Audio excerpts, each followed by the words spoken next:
Some viewers may find the following video disturbing. Viewer discretion is advised. Hey everyone, welcome to the discussion for the Relics of Rajavihara, the series, the solo series that I decided to do for all 5 floors. By this point, all 5 floors have been up, and I decided to basically do all 10 challenges of each floor. And overall, when I did the discussion for the base game, I had played just a few floors, like, I don't even remember which floor I did for that, but basically just to give a feeling of the game. And overall, my feelings haven't really changed. I have now seen everything that the base game has to offer in terms of the different cubes. But in essence, it stays the exact same. It's just, there's a little bit more each time. One thing I definitely want to get out of the way. There's a couple things that are actually quality of life issues that I have.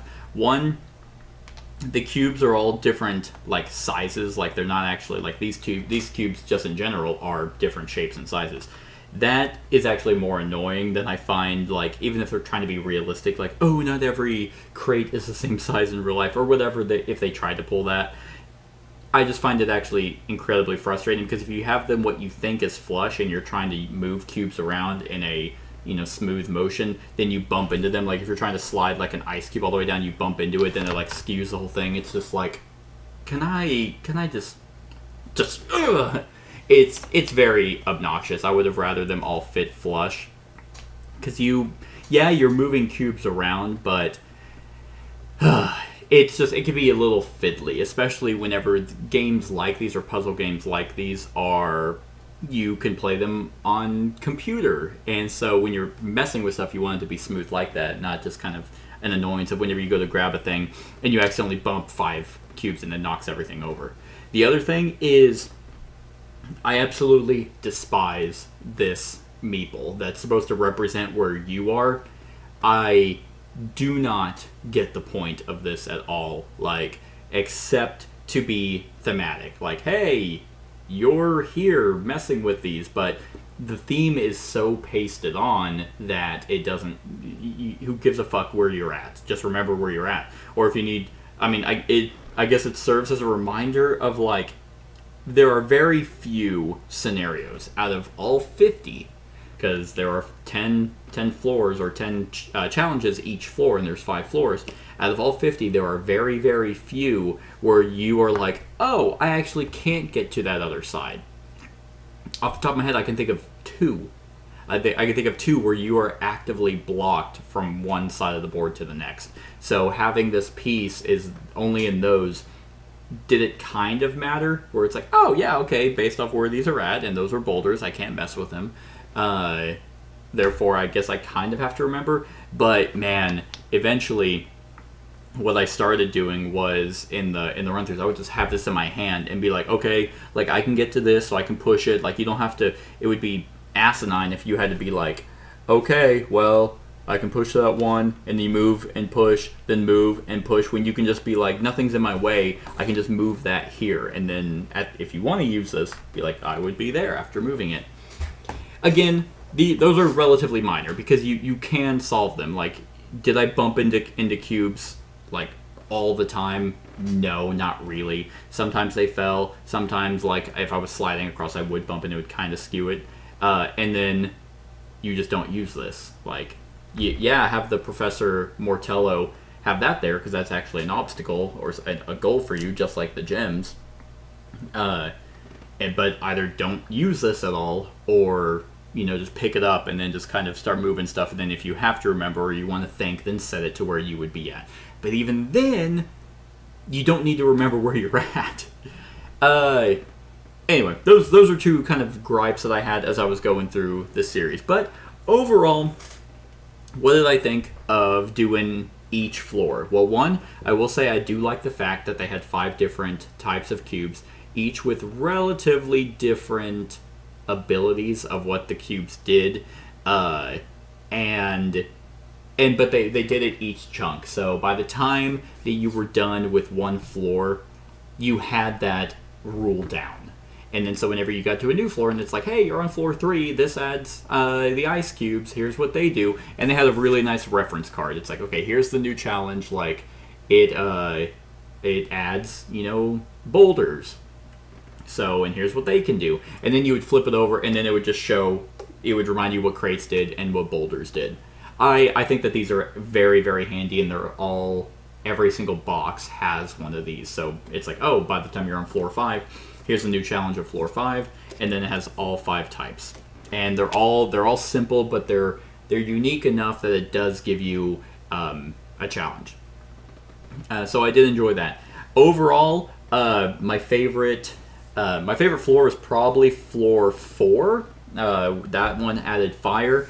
Fire was essentially an upgraded boulder. Boulders were immovable. They were just kind of there, and sometimes they would actually block some stuff and give you a new way of thinking. And fire destroyed anything it touched, so that interacted with everything. Versus the boulders didn't interact with anything. The ice didn't really interact with anything, so everything was kind of self-sustaining. But the fire was like, oh, this is immovable. I actually can't even stand on it, and it destroys anything that goes into it. And then probably my next favorite floor, if I had to rank the floors, it would be 4, then floor 5, then floor 2, 1, then 3. I really hate the ice cubes. They became my least favorite. Whenever they were introduced in anything, I was like, I really don't want to mess with these. And I don't know why, because I think all ice puzzles, like only ice puzzles, at least in I remember a specific one in Pokemon, like one of the earlier Pokemons, where you had to move. It was you moving yourself in a certain order, or maybe moving ice to where okay, if I go left, I'm gonna slide all the way over there, but then if I move this cube here, then I'll hit that, then that lets me go up, and then you're trying to get to a very specific goal.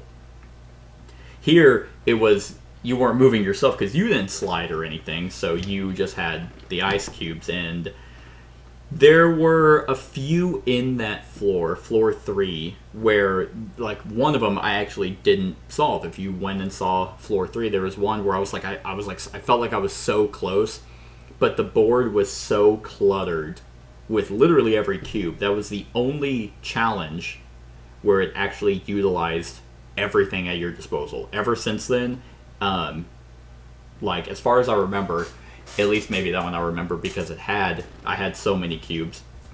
But ever since then, you always had some cubes remaining, whether it be of water or fire or some crates or something. But that one in particular was just everything you had. Every ice cube, every boulder, every crate. And it was such a pain to be okay, I'm not going to be able to solve it. Let's reset. But there's so much to move.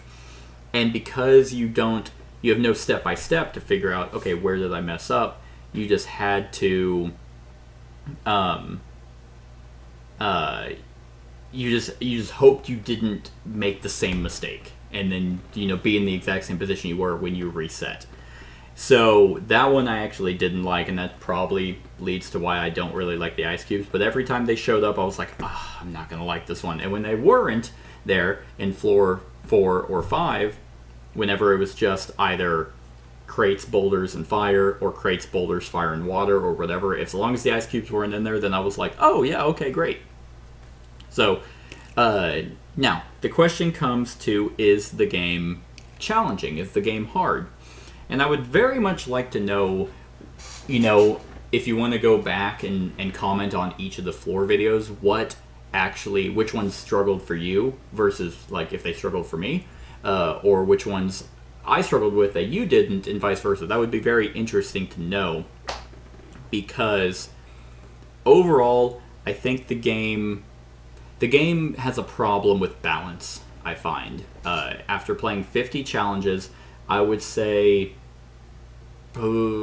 maybe 5 of them, if I were to think off the top of my head, legitimately stumped me, where it was I got nothing. Let's just mess around with some cubes until eventually you stumble upon it.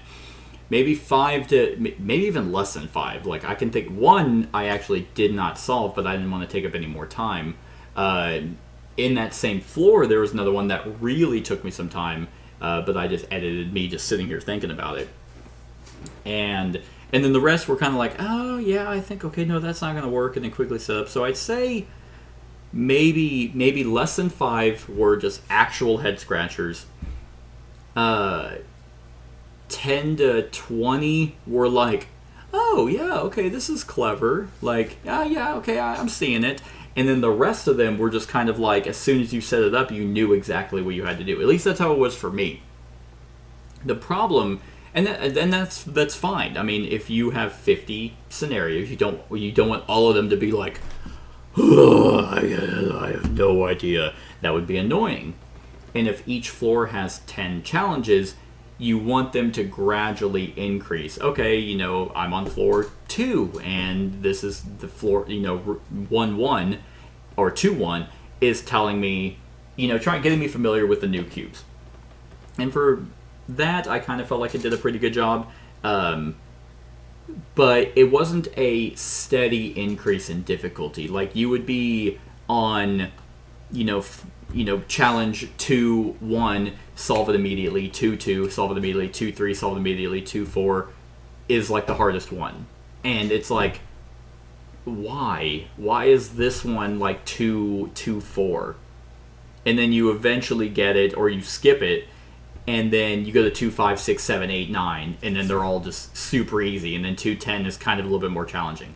I don't know how they must have just randomized it. My guess is that, if I had to guess on how they designed this, is that it was a computer generated thing, and they might have play tested every single one. I would be very surprised. I'd be happy, but I'd be very surprised if a human actually designed all these. So, if based off the way that the challenges are arranged in difficulty, my guess is they were just computer generated, pumped up into different floors, and then just boxed up, and they didn't really put any effort into actually, gradually increasing it. Because by the end of a floor, like, if 1, 2, and 3 should be easy, 4, 5, and 6 should be medium, and then 7, 8, 9, and 10. 7, 8, 9 should be hard, and then maybe the last one on the floor should be very hard or something. That's what I would do, just because by that point, it's not like they kept adding stuff in the same floor, so you knew exactly, okay, I only have in floor 2 crates and boulders at my disposal. So it's just, you eventually, and then the goals were always the same. It was get the cube, and then number 10 was land on the guy. Like, if you wanted to make them very difficult and gradually increase it, you have different goals. But so that was actually starting to become more and more apparent. In floor 1 or 2, it was kind of like maybe not as obvious, but 3, 4, and 5, it was actually more like hesitant to want to flip a card, because it was kind of like, well, I don't know how annoying this one's going to be because I have no expectation. And these puzzle games have a tendency to do that. Like, for some weird reason, scaling and difficulty is just not well done. Like, another puzzle game, cooperative one called Decorum, does that, where it's like 1 and 2, you and your partner are kind of like, oh yeah, we're getting it. The number 3 is like insanely hard. It's like, what the fuck? Why aren't there difficulty ratings on these? So that would probably be my biggest annoyance. Like, there were very few out of the 50 that actively frustrated me, which is a positive. That's really good, because you don't want to sit here and play these games and actually hate going to play them. It's like, I don't want to do floor 5 because I know some of them are going to piss me off. Very, very few. Maybe one was like, I hate this. There were some where it's like, okay, that's kind of annoying. Or something else that was actually very nice was if you couldn't figure it out, and it was like, God, like, there was one, I want to say maybe floor 4 that I was playing, and I was like, God, how am I supposed to do this? Like, I don't get it. And then I tried something else a little bit different, and it was like, oh my God, okay, yeah, and then I solved it, and that's always nice. That's a wonderful feeling. And I didn't get a whole lot of those. I didn't get like a lot of, oh wow, but there were some that I was like, that's clever. I like that. Like this was a pleasant series to kind of go through. Some head scratchers, some where it would stump me, but then it came through the elation of solving a puzzle. But for the most part, there were some you were kind of going through the motions. One thing I wish that it had, and this is something else Decorum is the only one that's coming to mind right now. I don't get why these games don't come with solutions, or hints. Those are two big things that I feel like that especially this game is missing. Decorum doesn't really count. Solution for Decorum would be nice, but for this one, it's okay, I'm really having a hard time. If you don't, it's not like it would be that big of a deal. For people who don't want to use them, just don't use them. But for people who do want them, the community is not thriving, so it's very hard to find anything that would be a hint, or maybe what's stumping you is not stumping someone else, so you have to just be in this weird limbo area of just hopefully you either skip it, which isn't fun, or they could have 1 to 3 cards for the floor, or a hint card of everything in the floor, to where it's okay.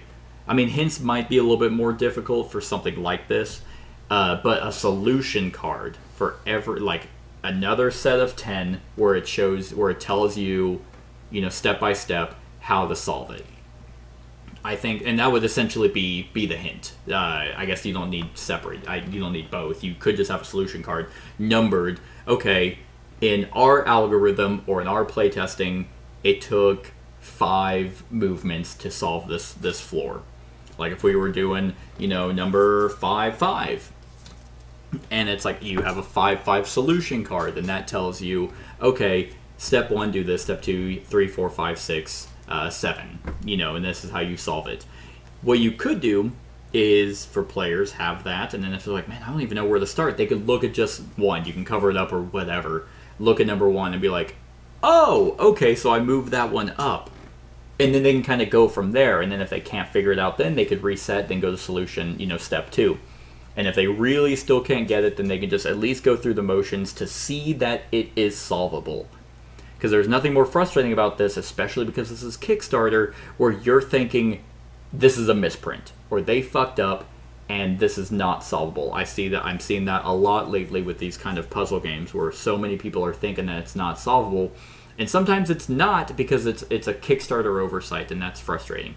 I know specifically they came out with I can't think of the word right now, but reprinted cards because some of them were overlooked, and it's nope, there needs to be a cube here, otherwise this can't be solved. So I just do not get why solution cards aren't.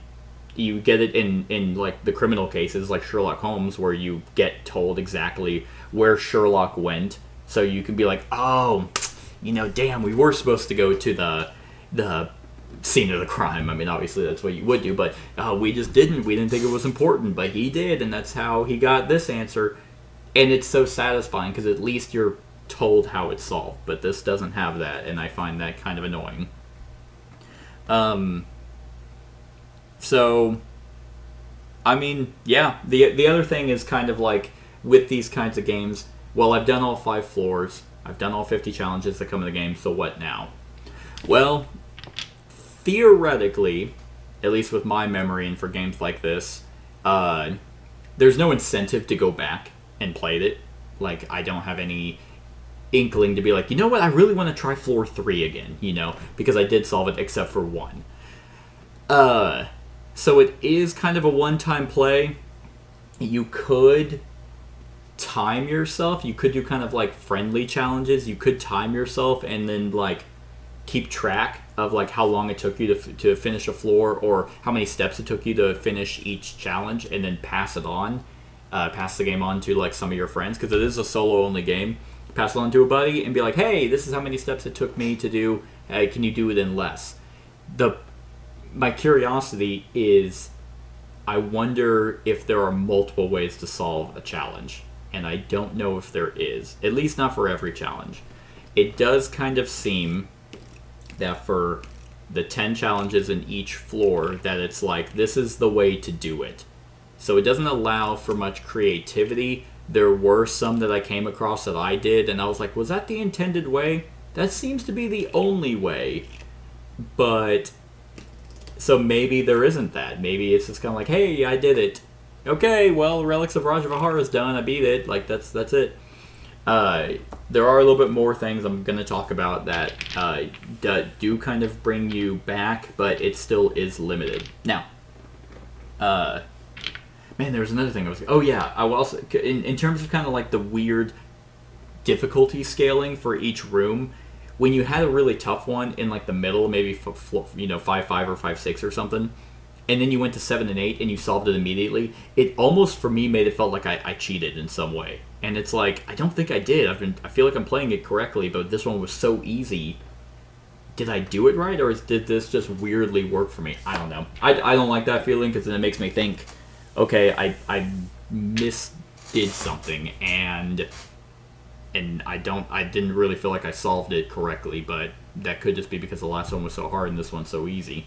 I don't know. But anyway, so that's just kind of was another thing in terms of the difficulty scaling. But the other thing, in terms of like, okay, once you do the different levels, and I will say the insert is very nice. I like how each level is boxed up, so you can just pack it all up. What is kind of annoying is each subsequent floor you need all the previous blocks from the previous floor, so them being in different levels doesn't actually matter, because by the time you're at the floor 5, you have to dump all the blocks out from the previous boxes, so it's like, okay, why did I even put them back? Because in my head I was thinking, oh, each floor is going to have their own set of blocks, like level 1 did. Floor 1 just used the crates. But then it's like, oh, floor 2, you need boulders and crates. It's like, oh, okay. But anyway, so there are... I don't even remember how I got these. I don't know if there was just something you can purchase or if they came with the Kickstarter. But there are other extra challenges, so that don't belong to any floor. So 1, 2, 3, 4, 5, 6, 7, 8, 9, 10, 11, 12, 13, 14, 15, 16, 17, 18. So I have 20. So 20 extra cards, so essentially 2 new floors that just kind of work with everything. So it's kind of like once you do all the different floors, you can jump to these. So this is another thing you could do, like any which way is showing, okay, you need to remove 3 fire and collect the gem, and it shows a different layout. The path of fire shows you have to, land a crate on the nemesis. There's not a whole lot of variety in this. I mean, pick your poison. This one's interesting, just because it's like, it has 2 gems, but you only have to get 1. So there are just bonus levels here. The big thing is the level X that I talked about. And this is kind of where I feel like they were leading up to. This is kind of the game it seems like they wanted to actually make, but then they had the 5 levels. So there are more bonus levels. 1, 2, 3, 4, 5, 6, 7, 8, 9, 10. So 10 more. 10 more bonus levels. Another brick in the wall. Ooh. So this one you have to get the gem and land a crate on the nemesis. But some of them are still get the gem. Get 2 gems. Oh, the crate escape. Destroy all 12 crates. And there's only 2 fire. That's pretty fascinating. So, twice as hard. So these are just extra bonus levels. So there's, out of the 20 I had, now there's 30. You could just shuffle those and do them. But then they have, it's a new adventure awaits. So you've defeated your nemesis and the world is safe once again. But that doesn't mean the adventure has to end there. New challenges await in levels that will be different each time you play. This package introduces 2 new modes. Challenge mode, where you return to previous levels with all new challenges, and build your own adventure mode. So, there are these challenge cards. I think these are the challenge cards. 1, 2, 3, 4, 5, 6, 7, 8. Draw the top level card from the challenge level deck and place it next to the game board in front of you. Set up the level normally according to the level card. So find the challenge rule sheet for this level and place it next to the level card. I don't know what the challenge rule sheet is, but rip all these. So what are these? Okay, so I don't know what these are, but it's the challenge level deck. 1, 2, 3, 4, 5. 1, 2, 3, 4, 5. Okay, so this is the challenge level deck. So 1, 2, 3, 4, 5.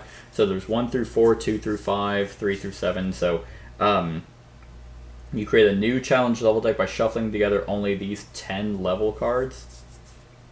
Well, there's 5, but then there's they're double-sided. I don't know. But it does seem like that now you go back through different levels, shuffle one of these, I guess pick one, and then they have a number on them.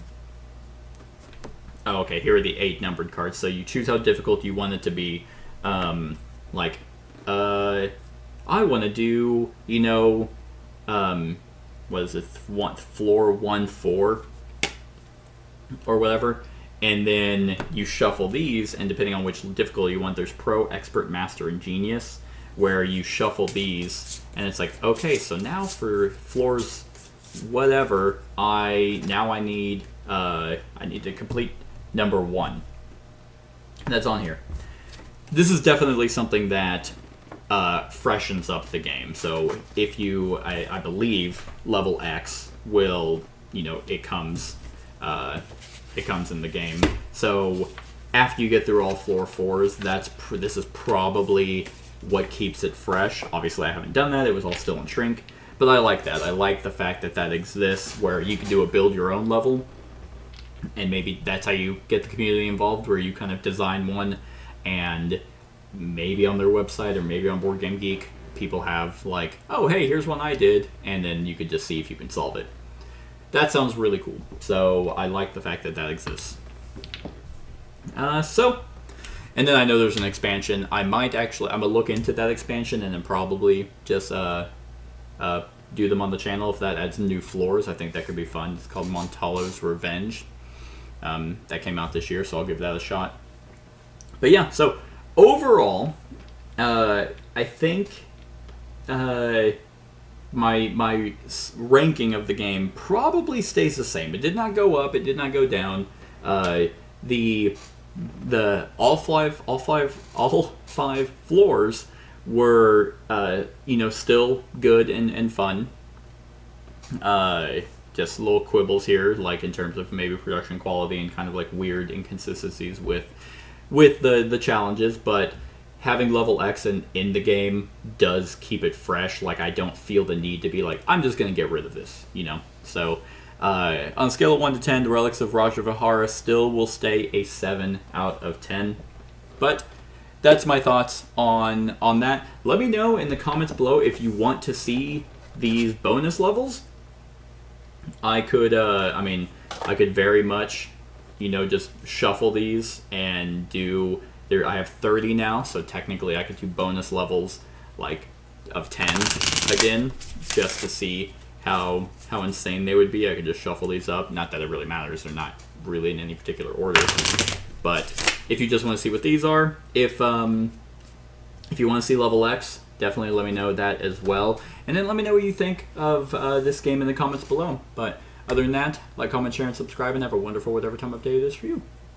Hey everyone, thank you for watching, and I really hope that you enjoyed the video. If you would like to see more of my content, go ahead and click that subscribe button and the bell to be notified whenever I upload any new content. If you feel like supporting the channel, you can go ahead and click that Patreon link to be taken to my Patreon, and any help is truly appreciated. Other than that, stick around for any other run-throughs or reviews or cool top 10s or whatever I feel like putting on. Other than that, like, comment, share, and subscribe, and have a wonderful whatever time of day it is for you.